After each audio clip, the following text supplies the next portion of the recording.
Which of the following immune responses is responsible for the rejections of the kidney graft. तो कौन सा immune response है जिसकी वजह से जब किडनी लगाई जाती है तो वो जो ग्राफ्ट है वो रिजेक्ट हो जाता है? कौन सा इम्यून रिस्पॉन्स करवाता है इसको? पहला ऑप्शन है सेल मेडिएटेड इम्यून रिस्पॉन्स।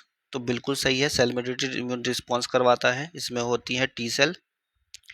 जो टी सेल्स होती हैं वो किडनी के जो रिसेप्टर्स वगैरह जो होते हैं उसको एज ए एंटीजन ट्रीट करती है, मतलब एज ए फॉरेन एंटीजन, जो कि मतलब ट्रीट करते हैं कि बाहर का कोई पार्टिकल्स है, बाहर का कोई फॉरेन एंटीजन है, मतलब जो कि आ गया हमारी बॉडीज़ में, तो उसको ग्राफ्ट को रिजेक्शन करवाने का काम फिर यही टी सेल्स करता है। ठीक है।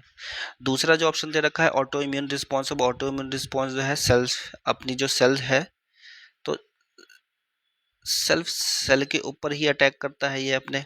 ठीक है, तो यहाँ पे जो है ये फॉरेन ग्राफ्ट के ऊपर नहीं करेगा। नेक्स्ट है ह्यूमरल इम्यून रिस्पॉन्स। अब ह्यूमरल इम्यून रिस्पॉन्स होता है वो इम्यून रिस्पॉन्स जो कि एंटीबॉडीज़ के थ्रू होता है। ठीक है, तो एंटीबॉडीज़ के थ्रू होता है। अब यहाँ पे एंटीबॉडीज़ भी जो है ग्राफ्ट रिजेक्शन करवाती हैं, बट जो मेन रोल प्लेयर है वो है ये सेल मेडिएटेड इम्यून रिस्पॉन्स।